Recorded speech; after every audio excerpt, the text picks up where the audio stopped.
Welcome to TYT Sports, everybody. Ben Mankiewicz, Francis Maxwell, Tracy Sandler. Really interesting day in the NFL yesterday. Two gigantic trades, which never happens in the NFL. A bunch of free agent signings. We have a video up discussing that. But 4 retirements, 3 of which were incredibly surprising. We'll start with the quarterback because everybody starts with the quarterback.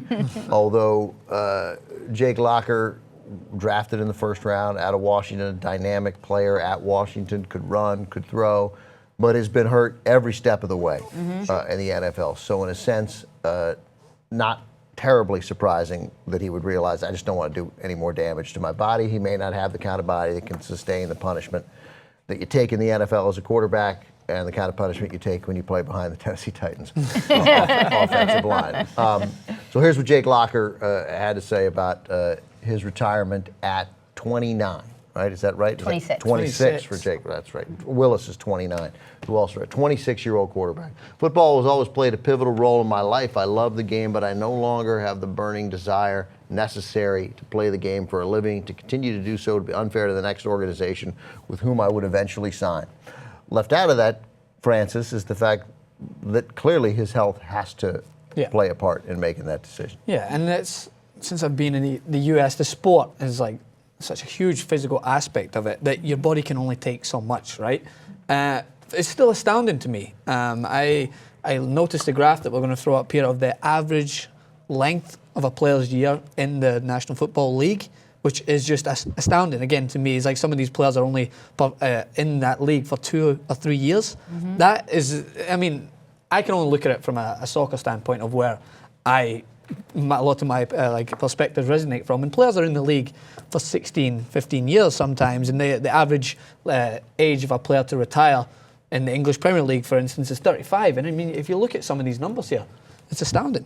So what we're looking at there is the top graph you see there, the top line you see, that's 11 and a half years, 11.7. Those are players with at least 1 Pro Bowl selection. So obviously, you know, if you're good enough to play, that would indicate that you're good enough to stay, and you play 11 and a half years. But there's the second number is what applies to Jake Locker, 9.3. First-round picks, and Jake Locker was not a late first-round pick. Jake Locker was the 8th player taken in the draft, and I think it was the 2011 NFL draft. And for him to give up is, you know, I mean, because there were times when he was, you know, when the few moments that he had when he was healthy, I don't think you saw clearly a guy who couldn't play, right? I would agree with that. I mean, they looked to be like his mobility, his ability to throw on the run, make plays outside the pocket. That was real. You know, I mean, he wasn't good enough yet. No. But if he'd been able to get 16, 20 straight games under him and get better, but he never even had an opportunity to get better because he got hurt all the time. Which is why I think he's lost the desire to play, because he really didn't get to play. He's been beaten up. And at this point, maybe he looks at guys a lot older, have been in the league a long time, who are suffering head injuries and having trouble walking. And he's decided, you know what? I'm 26 years old, had a great college career. I got to play in the NFL. I'm moving on. Signed a 4-year contract worth a reported $12 million to cover the 2011, 12, 13, and 14 seasons. So that's what he made. He earned all of that, $12 million bucks. Plus, I'm sure some endorsement deals, probably not some big ones, but you know, he's got a good chunk of change, and he's 26 and the ability to do something else and presumably walk. Yeah, and so I asked you guys a question. I mean, he says he's just not got the passion to play the sport anymore.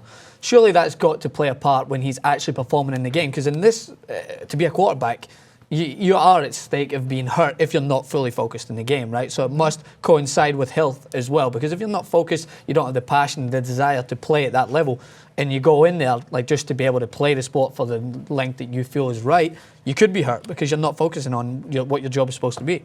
Obviously, that's definitely true. There's no question. You can't. And that's why when you talk about guys who come back from knee injuries a little early, when they don't have the full confidence yet, people are, why it was totally acceptable, why every athlete understood, I think, why that Derrick Rose took some time to come back and play with the Bulls. Because if you're tentative, then you're in huge trouble. Absolutely. And particularly in the NFL, if you're tentative, you're in huge trouble.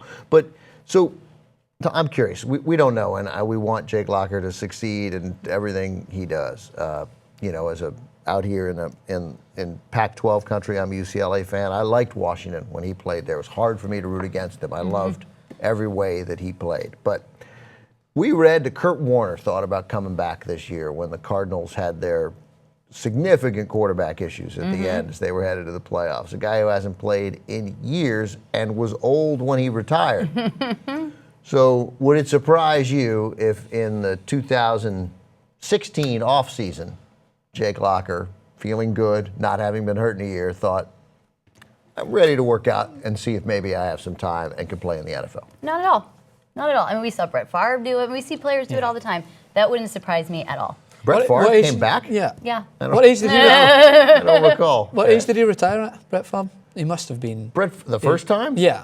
Brett Favre quit, I think, at 35. And then he played 36 on, and the he first came back time. and played until he was. He played 4 more years. Yeah. Played a year with the Jets and I think 3 with the Vikings. Yeah. That's astounding.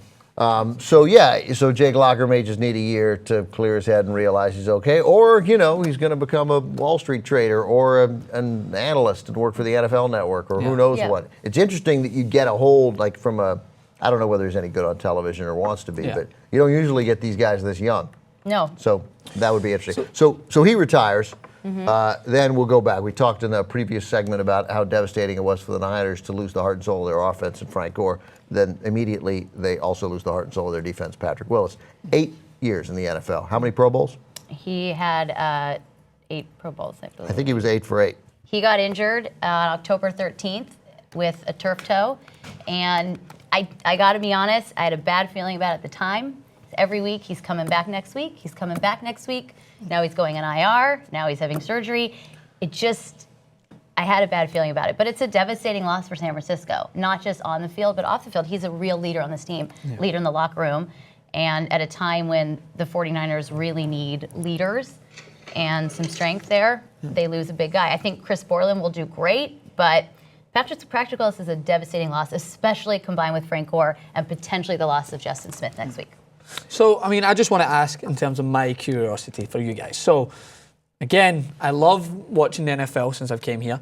I used to have a bit of a prejudice towards it because it only was on for a certain amount of months. But now when I see these injury levels, right, I not even contemplate, would the number of players that are retiring early almost double if it was a year-round sport the way I'm used to in soccer? Because and my mind's a little bit more clear now because I would always go, I like the NFL, but it's only on for a certain amount of months. And I can't buy into a sport that I can't watch year-round. But surely the brutality of the sport and how much physical damage is caused, if it was a year-round sport the way I watch football, soccer, surely the number would be far superior than what it is right now. Yeah, and this flies right in the face of the NFL's plans, which they've talked about for better than a decade now. It seemed like a couple years they were getting close. They played 4 preseason games for you're from another land, you may not know. And then 16 weeks in the NFL, and there's been talk to reducing the preseason to 2 because in the final preseason game, the regular players don't play at all. Yeah. Right.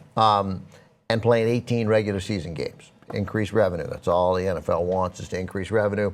Seeing the retirements of Wordless today, which we haven't even talked about from the Steelers, Willis, and Jake Locker, seems to make that incredibly unlikely. Let me read a quote here from Patrick Willis. As I stand up here today, it's tough, it's hard, but it's also easy at the same time. I knew there'd be a day I leave, and I always told myself I wanted it to be on my terms. So here I am today standing before you guys, not as a perfect man, but as an honest man. I have no regrets. You've seen me break my hand on Sunday, have surgery on Monday, play on Thursday with a cast on. That's unbelievable. But there's something about these feet, and those are what made me who I am. They had you all saying, wow, where'd he come from? I know I no longer have it in these feet to go out there and give you guys that kind of wow.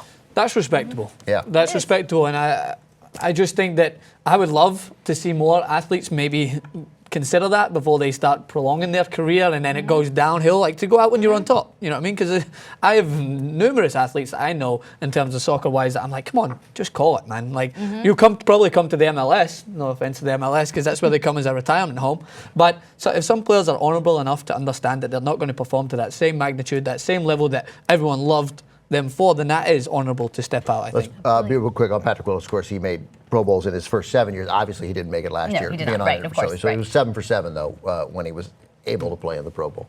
The other guy that retires, we just mentioned Jason Wordless from the Worilds. Sorry, I get it wrong every time. 5 seasons? From the Steelers, a guy who was looking at a significant free agent contract. And same thing, drafted in the second round of the 2010 draft, 27 years old. So Locker, again, 26, going to be 27 Willis going to be 30.